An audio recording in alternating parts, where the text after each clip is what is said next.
오늘의 큐티 말씀은 누가복음 1장 26절부터 56절입니다. 제목 내 영혼이 주를 찬양합니다. 먼저 앞뒤 문맥을 살펴보겠습니다. 누가복음의 특징 가운데 하나는 서언, 머릿말이 있다는 것입니다. 여기에는 누가복음을 쓴 목적이 기록되어 있고 수신자의 이름, 데오빌로도 기록되어 있습니다. 누가복음 1장 초반부에는 세례 요한의 출생 이야기가 기록되어 있습니다. 제사장 부부 사가랴와 엘리사벳에게는 안타깝게도 자녀가 없었습니다. 그러나 말라기 선지자가 예언한 대로 메시아의 길을 예비할 사람, 바로 요한을 주시겠다고 약속하십니다. 누가복음 1장 중후반부에는 예수님의 탄생 예언과 엘리사벳과 마리아의 만남을 통해 울려 퍼지는 찬양 이야기가 나옵니다. 엘리사벳은 임신한 지 6개월이 지난 시점에 나사렛에 사는 마리아에게도 기쁜 소식이 전해집니다. 가브리엘 천사가 아직 결혼하지 않은 마리아도 아들을 낳을 것이라고 하였습니다. 엘리사벳을 통해 인간의 한계를 뛰어넘으시는 하나님께서 마리아에게도 성령으로 잉태되어 처녀 마리아의 몸을 통해 예수님이 탄생할 것을 전해주십니다. 마리아는 놀라지 않을 수 없습니다. 두렵고 떨렸지만 하나님의 말씀을 그대로 이루어질 것을 믿은 이후에는 기쁨의 찬양이 흘러 넘쳤습니다. 마리아가 유대 산골에 있는 엘리사벳을 방문합니다. 두 사람의 만남에서 엘리사벳은 마리아를 축복합니다. 문단을 나눠보겠습니다. 26절부터 38절은 예수님의 탄생을 예고하심, 39절부터 45절은 마리아가 엘리사벳을 방문하다, 46절부터 56절은 마리아의 창가, 26절에 보면 사가랴가 성전의 직무를 다 수행하고 집으로 돌아간 후 그의 아내 엘리사벳이 임신을 하였고 5달 동안 숨어 있었습니다. 엘리사벳이 임신하여 숨어 지낸 지 6째 달에 천사 가브리엘이 하나님의 보냄을 받았습니다. 이 구절에 나오는 시간 표시는 24절에 나온 것과 연결된다고 할 수 있습니다. 27절에 보면 마리아는 27절에서 동정녀로 표시됩니다. 정혼한이란 약혼한을 의미합니다. 딸이 12살에서 14살이 되면 결혼시키는 것이 보통이었기 때문에 마리아는 아마도 어린 소녀였을 것입니다. 이 구절에 정혼이라는 말이 나오는데 유대인들의 정혼은 법적인 구속력이 있게 혼인을 약속한다는 표현입니다. 부부 생활은 신랑이 신부를 집으로 데려온 뒤에야 시작됩니다. 31절에 보면 마리아가 잉태하여 아들을 낳을 것인데 그 이름을 예수라고 하라고 합니다. 이 구절에 예수라는 말이 나오는데 히브리 이름 예수와 그 긴 꼴은 요수아를 헬라 말로 적은 것입니다. 이 이름의 뜻은 여호와께서 구해주신다. 마태복음 1장 21절에서는 시편 130편 8절과 관련시켜 구원을 죄와 죄의 결과에서 건져내신다는 뜻으로 풀이합니다.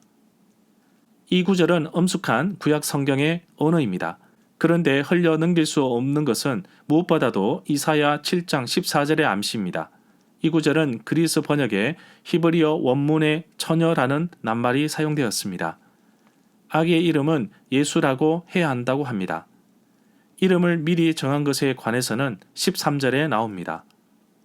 마리아가 이 아기를 누구에게 낳아주는지 특이하게도 언급되지 아니했습니다. 그 아기는 전적으로 하나님의 소유가 될 것입니다. 저가 큰 자가 되리라 32절에서는 이미 요한에 대해서도 말한 바 있습니다. 그렇지만 그 말의 성격은 종류가 다릅니다. 예수님 안에서 사무엘 7장 12절부터 16절의 약속이 성취될 것입니다. 그는 대망하는 다윗의 자손이며 하나님의 아들입니다. 34절에 보면 히브리 문화에서 3번 반복은 최상급입니다. 27절 29절에 처녀, 34절에 남자를 알지 못하니 라는 단어는 예수님의 사랑의 혈통이 아닌 성령으로 잉태되었음을 분명히 말해주는 대목입니다. 40절에 보면 마리아가 사가랴의 집에 들어가서 엘리사벳을 문안하게 됩니다. 이미 엘리사벳은 임신한 지 6개월이 지난 상태였습니다. 39절부터 45절 단락에서 마리아가 길을 나선 것은 36절에 천사의 지시를 따른 것입니다. 두 어머니, 즉 노파와 소녀의 만남은 동시에 두 아이의 첫 번째 만남이 됩니다. 어머니의 태중에서 벌써 요한은 성령으로 충만하게 되어 예비자로서 그의 과업을 받아들인 것입니다. 그는 메시아를 알아채고 그를 지시합니다. 엘리사벳은 그 표징을 이해하고 성령에 이끌려 마리아와 그 아이에게 찬양을 드린 첫 번째 사람이 되었습니다. 동시에 엘리사벳은 메시아인 예수님을 처음으로 자기를 주님으로 불렀습니다. 그러나 이 단락의 절정은 45절에 마무리 짓는 축복에 있습니다. 마리아 안에 아브라함의 믿음이 생동합니다. 마리아는 이제 태동하는 성취의 때를 위한 믿음의 원형과 모음이라고 봅니다. 믿는 자로서 그리고 믿으면서 순종하는 자로서 마리아는 이 때를 함께 끌어올 자격이 인정되었습니다. 45절에 보면 엘리사벳이 문안온 마리아에게 전한 찬송의 마지막 결론 부분입니다. 이 구절에서 마리아의 엘리사벳 방문에 대해서 알아보겠습니다.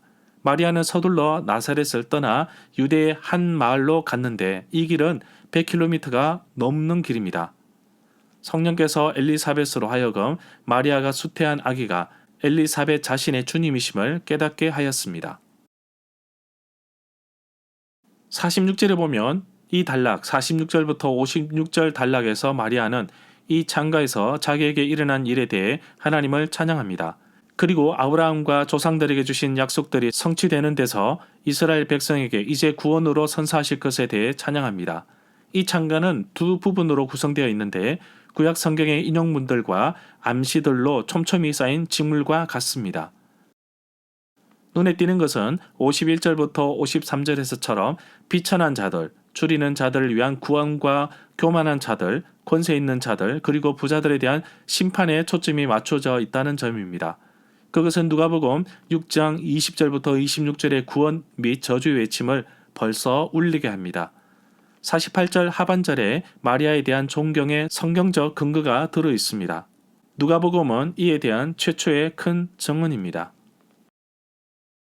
56절에 보면 마리아가 엘리사벳 집에 석 달쯤 함께 있다가 집으로 돌아갔습니다.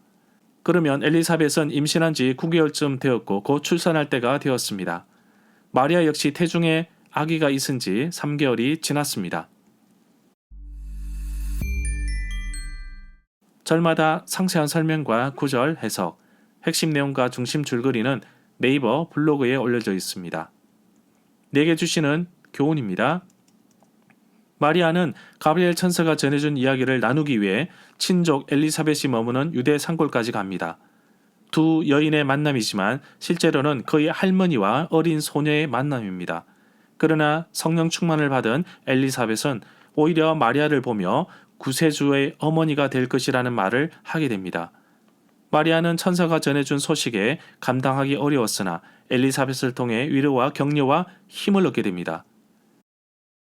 또한 자신에게 임한 귀한 사역을 잘 감당하게 됩니다. 아마 할머니 엘리사벳과 어린 소녀는 3개월간 같이 머물면서 많은 이야기를 나누었을 것입니다. 어쩌면 마리아처럼 하나님께서 나에게 맡기신 엄청난 사명을 두고 힘들어하거나 어려운 적이 있지는 않으신지요? 그때마다 도우미로, 조력자로, 헬퍼로, 멘토로 도우시는 분이 있지는 않으셨는지요? 하나님은 나에게 귀한 사명을 맡기시고 또 잘 감당하기 위해 하나님께서 조력자를 보내신 것입니다. 나 역시 또 누군가를 도와주어야 할 사람이라는 것입니다. 엘리사벳은 자신을 찾아온 마리아에게 지혜롭게 말한 것처럼 여러분들도 지혜롭게 사람들을 돕고 세우는 귀한 사명을 잘 감당하시길 바랍니다. 하나님의 은혜를 입은 마리아에게 주께서 너와 함께 하신다는 말씀은 정말 힘이 되고 위로가 되는 말씀입니다. 하나님의 위대한 일을 자신에게 맡기셨다는 확신에 대한 약속입니다. 지금 우리는 이 순간 힘든 시간을 보내고 있습니다. 그러나 진정한 소망이 하나님께 있음을 포기하지 않습니다. 위기를 기회로 삼아 우리 모두 다시 일어서야 합니다. 하나님이 나와 함께 하시면 세상 어떤 일도 다 해낼 수 있습니다. 하나님이 나와 함께 하시면 능하지 못할 것이 없습니다. 하나님께서 나에게 어떤 일을 맡기셨습니까?